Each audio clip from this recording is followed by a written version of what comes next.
Hey everyone, I'm Ethan. And I'm Jesse. And today we're going to be taking a look at the Cake OSA Lite and OSA Plus. Next on Now Let's Review. Cake is a Swedish manufacturer that makes really cool and modern looking motorcycles and mopeds that range from city commuters like the OSAs that we have today to high performance dirt bikes like the Kalk OR Race. So as you can see by looking at the OSA, it has a specific or kind of unique style, to say the least. What are your thoughts on the looks of the OSA? My first impressions of the OSA when I saw it like in pictures and on websites and stuff was I was like, oh my gosh, they made a moped that looks like that? Once I actually get it in front of me and I'm riding it, I don't really care what it looks like. It's so much fun, A. B, I like the friendliness factor of it. It doesn't scream like, I'm aggressive motorcyclist. It says like, I'm Swedish. And everybody loves the Swedes, so I think that it completely works out. It's got that kind of IKEA charm to it. Yeah, definitely. When I first saw this, I agree. I was a little on the fence about it. I'm still a little on the fence about it. Not my personal favorite as far as styling goes, but again, it's grown on me a little bit after having ridden it. And yeah, like you said, once you're riding it, it doesn't really matter what it looks like. Both models of the OSA are street legal, and for the most part, the OSA Lite and the OSA Plus are very similar. This is the OSA Lite, which is the moped version of the OSA, and it only requires a regular driver's license to operate on public roads. It features 14-inch wheels with dual sport motorcycle tires, allowing it to handle dirt roads just as well as city streets. The incredible suspension helps with the off-road capabilities as well. It has a single crown inverted fork with 100 millimeters of travel in the front and a 260 millimeter shock in the back with adjustable preload. The OSA Plus, which is the motorcycle version of the OSA, shares the same wheels, tires, and rear suspension as the OSA Lite. But it has dual crown inverted forks in the front with 120 millimeters of travel as opposed to the 100 millimeters of travel on the OSA Lite. So now Jesse, you were riding the OSA Lite. How did you like the suspension while you were riding? I really liked this bike. It felt really solid. I was like aiming for potholes, like big ones that I would not want to hit on anything, even my car. And I was able to, live through them. I didn't fall or anything like that. Yeah. So I was pretty impressed. The suspension travel on these bikes is really crazy. Like you can hit basically anything. It'll soak up huge potholes, big bumps on dirt roads and stuff. It's really comfortable to ride. Both models of the OSA share the same 50.4 volt, 50 amp hour lithium batteries that can be removed from the frame and charged separately from the bike. The batteries have built-in state of charge indicators, as well as a built-in 12 volt outlet and a 5 volt USB outlet. This would be so cool to have if you were taking this on a camping trip or if you lived, on a quiet lake house where you could go around to your neighbors' houses, just power whatever you need to bring with you just with the bike's battery. And again, like I said, going camping, you could power your lights if you need to charge your phone. You could probably power a small cooktop stove or something just with this, and that would just be so cool to have while you're out in the woods. Yeah, and this is a huge battery. It uses 2170 cells, which are the same things that are in my Model 3. It's really cool that they built such a big, useful battery. It's a nice blocky size with good handles, so even though it's heavy, it's located nice and low on the bike, which gives you that nice low center of gravity. But then you can also take it off, bring it inside, charge up, or like you were saying, use it to power other devices. From a regular outlet, the batteries can be recharged to 80% in just 2 hours or 100% in 3 hours. The batteries weigh 37 pounds, which is very reasonable considering the size, and the fact that they are removable and can recharge fully in 3 hours makes for an incredibly convenient commuting vehicle. This is an even bigger advantage than you might think. A lot of electric motorcycles don't have removable batteries, and that means that you basically need to garage your motorcycle in a warm garage. Yeah, because the range can definitely decrease significantly if you leave it out in the cold. So yeah, the fact that you can bring this inside and keep it warm just, adds a ton of convenience. Both OSAs have a headlight, brake light, motorcycle directionals, and handlebar mounted mirrors. So I personally had trouble adjusting the mirrors to where I could see out of them basically at all. I was messing around with them fairly often because no matter what I did, I just couldn't get them properly adjusted. The mirrors on the OSAs only tilt diagonally, unlike normal motorcycle mirrors that can rotate 360 degrees, so getting the right angle to have good visibility was a struggle for me on these bikes. And I think that had a lot to do with it being a test ride. We kind of jumped on these bikes and we were off. If you owned this bike, you'd have a lot more time to kind of sit with it, tinker, because here's where the adjustability lies. There's these, basically a nut that tightens the stem for the mirror. During our ride, once we had a moment to stop, I did take a minute to kind of muscle these into position, and I was able to see pretty well out the back. I think you have a good point. If we did spend some time messing with them, we probably could have gotten them better.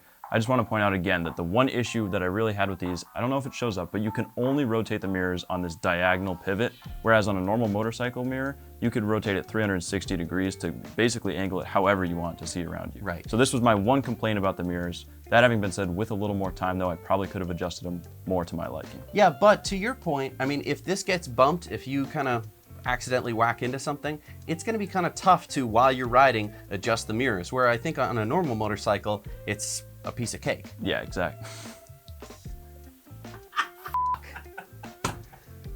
Oh boy, that was good. The Osa Lite is belt driven by a 4 kilowatt or about 5.4 horsepower motor that produces 151 newton meters of torque at the rear wheel, and it propels the Osa Lite up to a top speed of around 30 miles per hour.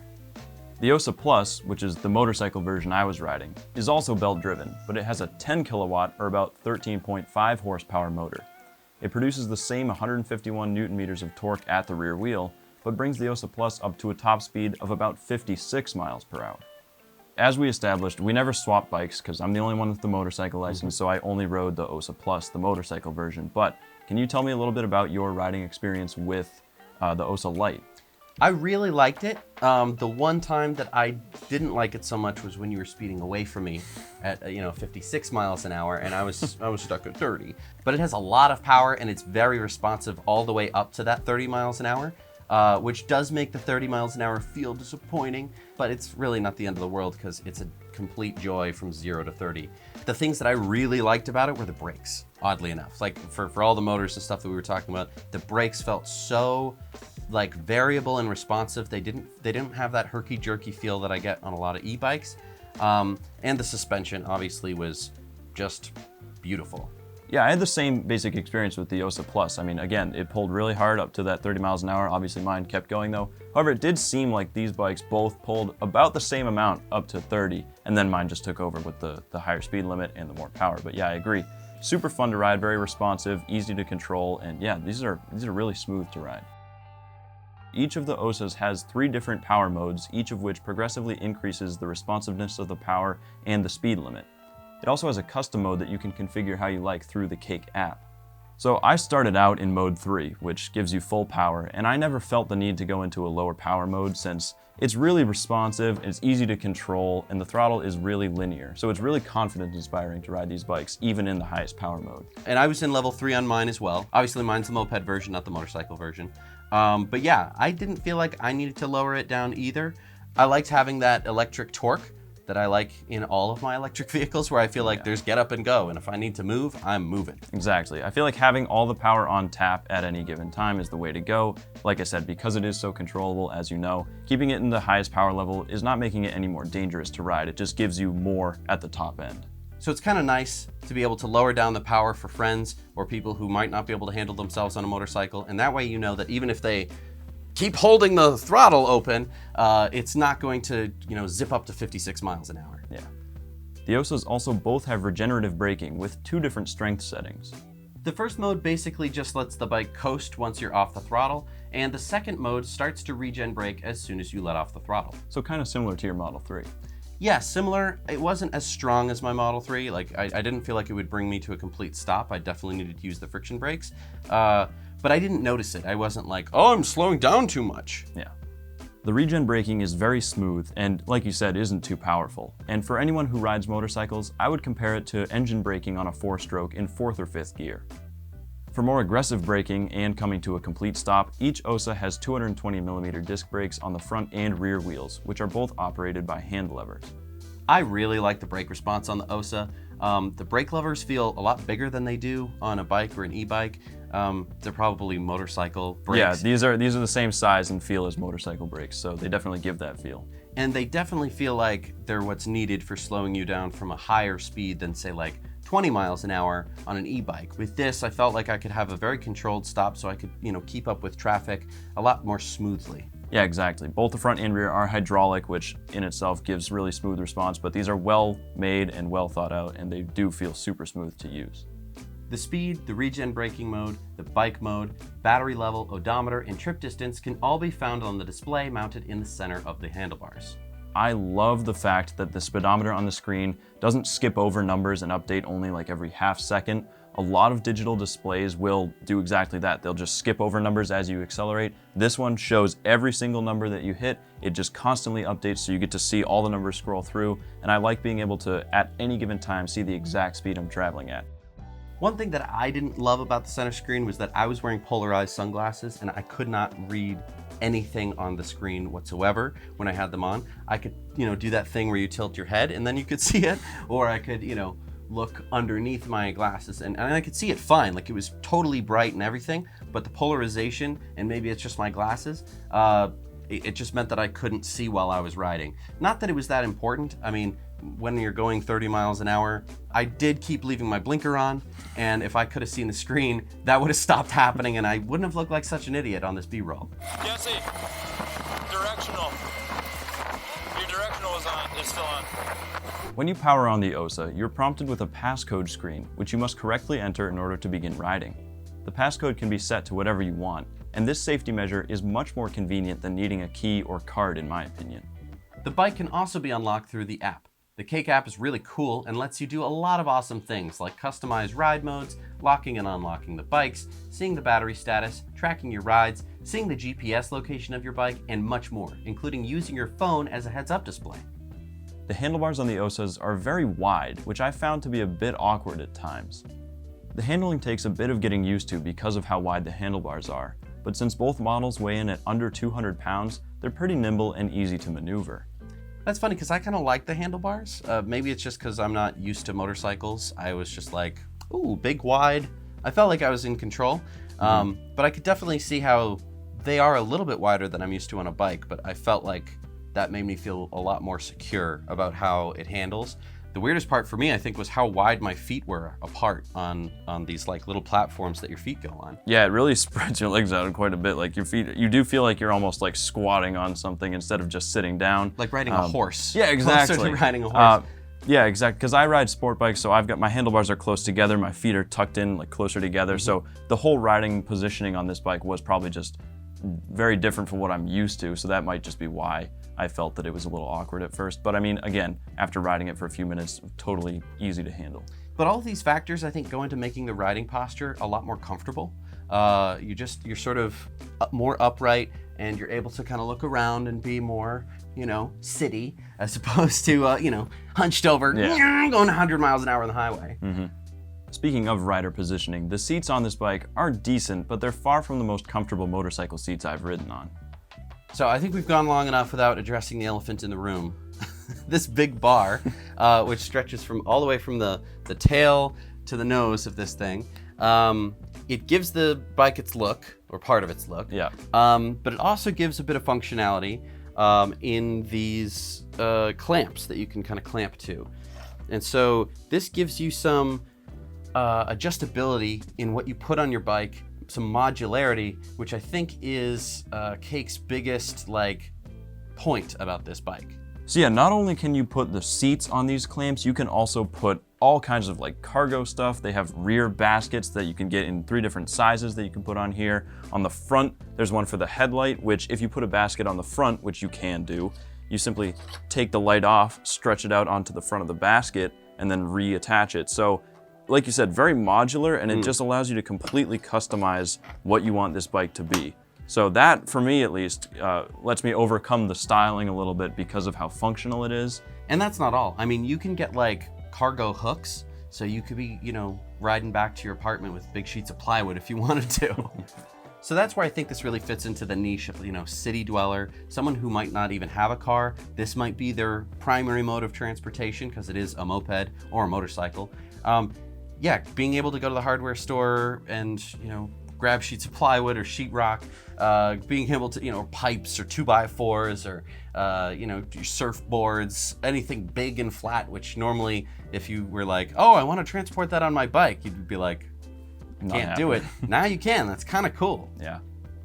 Because the Osa Lite has a lower top speed and less powerful motor, it has the advantage when it comes to range, claiming 57 miles of mixed city riding. The Osa Plus, with its more powerful motor and higher top speed, claims 52 miles of mixed city riding.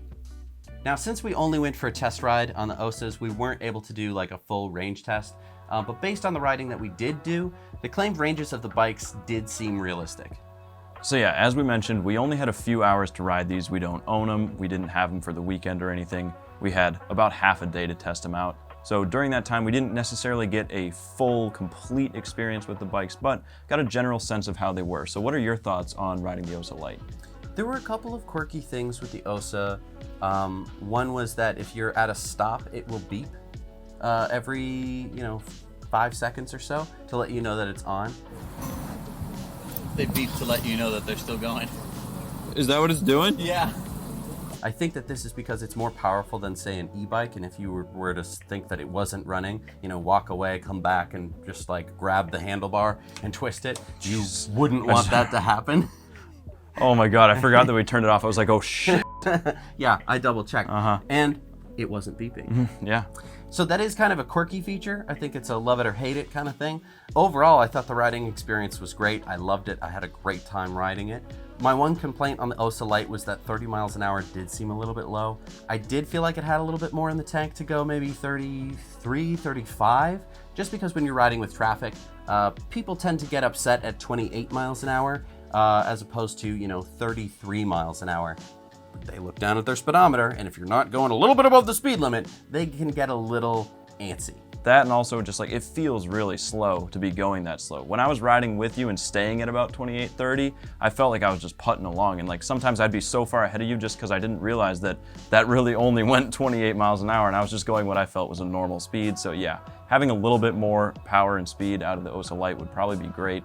But yeah, my riding experience with the Osa Plus was awesome. Definitely a different style of bike than I'm used to riding, but nonetheless had a great time. Torque is awesome, power is great, and yeah, the top speed of 56 is perfect for getting around a city or a suburban town. So we haven't gotten to the price yet, and we aren't going to get to it quite yet. Just hold on. The big question is this thing practical? And is it something that you'd want to ride every day? And what would be your response to that? I would say, depending on where I lived, definitely. If I lived in a little bit more of an urban place than where I do now, where I could quite easily get across town going 30 miles an hour, and I didn't have to worry too much about range, I would definitely say yes. I really liked this thing. It didn't feel like it was going to crap out on me at any point. The tires are nice and big and beefy. The suspension felt great. The brakes felt great. I liked all of it. I would definitely ride it every day. Yeah. What about you? It definitely is practical. The practicality argument I cannot argue with because it is. It has so many attachments. You can bring stuff anywhere. As far as riding it every day, for me personally, the speed limit of 56 miles an hour really doesn't quite do it for me, which I know like for getting around a city or a small town, it would be super easy, that would be perfect. However, I like to go on motorcycle rides where I go longer distances than 57 miles. If I'm going out for a ride, I'm usually going 100, 200, 300 miles in a day. So for that kind of use, I can't imagine myself having one of these. However, if I lived in a suburban town, more like you said, a more urban area, yeah, I could totally see myself getting around on one of these every day. The Osa Lite and Osa Plus are very fun bikes that have a surprising amount of power for the size, but the performance does come at a price. Yeah, literally price. The Osa Lite starts at $7,500 US, and the Osa Plus starts at $9,500 US. So, with that being said, is it worth it for the money? No. My honest answer is no, because you can buy a lot with almost $10,000. This is the Lite, which still at $7,500 is a lot of money. But for the Plus especially, $9,500 is what I spent on my current car and my current motorcycle together, which both go way farther, are my primary methods of transportation. I can do anything with them. I have a car and a motorcycle for the price of a speed limited to 56 mile an hour fast moped, essentially. Right. So, but those are both not electric vehicles. True. So if I want to really, be the electric revolution, I know that I'm going to have to pay a little bit more. But unfortunately for Cake, at this price point, there is direct competition from Zero. You can pick up one of the Zero models for $9,500 as well. Okay, but the Zero motorcycle, it is electric, but it is a completely different style of motorcycle. Exactly. That is exactly the point. The Zeros are faster and have longer range. So for that price, if what you're looking for is a motorcycle you can go farther with, go different places with, that's probably going to be your best bet, because the Zeros you can actually get on the highway with and travel safely. Whereas even the OSA Plus, you can only go 56 miles an hour, and you're limited to 50 something miles of city range. Okay, but the OSA Plus does have a lot of advantages. I mean, we were talking about the utilitarian aspect of it. Most of these Zero motorcycles, while they do have, attachments and racks, they're not going to be quite the same level as what you can put onto an OSA. Yeah, you're right. This definitely has more capacity when it comes to carrying cargo and just bringing stuff with you. But again, it really depends on the type of rider, what you're looking for. If I was just going to commute around a city, like in a really small area, yeah, you know what? The OSA Plus would probably be a great option for that. But considering I don't live in the city, I live in the suburbs in a more rural area, I would definitely want a Zero that I could get on the highway with, that I could go farther with. So personally, I wouldn't take this over a Zero, but again, it really depends on what you're going to be doing with it and the type of person you are. One thing that I think we can agree on is that an electric motorcycle would be cheaper to fuel and maintain than any gas bike. Again though, talking about the price, I'm not trying to knock this bike. This is a great bike for the people that it's designed for. It's just not for me, but that doesn't mean it's not worth the money in certain circumstances. For you personally, without a motorcycle license, do you think $7,500 is worth it for the money when it comes to the OSA Lite? Yeah, I mean, who is this bike for? I think that there is a certain spectrum of the population who's willing to spend a little bit more to be electric, willing to spend a little bit more to be high quality, doesn't need the high speed, wants more of a friendly look, wants more of an urban style bike. I think that there's a lot of people in this category who might earn enough to actually be able to afford a bike like this and say, hey, I'm going to trade in my car. With that being said, there are cheaper e-moped options where, again, you don't need a motorcycle license. And they don't cost as much. So I'm talking about like the Nius and the more traditional looking Vespa style mopeds, where if you just need to get around, a moped would be fine. Where they do lack is probably on cargo capacity. This is like it's like a cargo bike, and as such it kind of looks like cargo shorts. But I don't think that the cost necessarily justifies just being able to cart around a piece of plywood. Overall, both of the OSAs are really unique, head-turning bikes that are fun to ride, and with all the attachments and accessories available, they can be as practical and as capable as you need them to be. Thanks to Will at Cake for letting us try these bikes out, and thank you for watching this episode of Now Let's Review. If you liked it, please hit the like button. It helps feed that algorithm. And if you would, just take a moment to hit the subscribe button and hit the bell notification, set it to all notifications. That way you won't miss a single review of a single e-bike, scooter, or other electric item that we are going to be reviewing for you on Now Let's Review.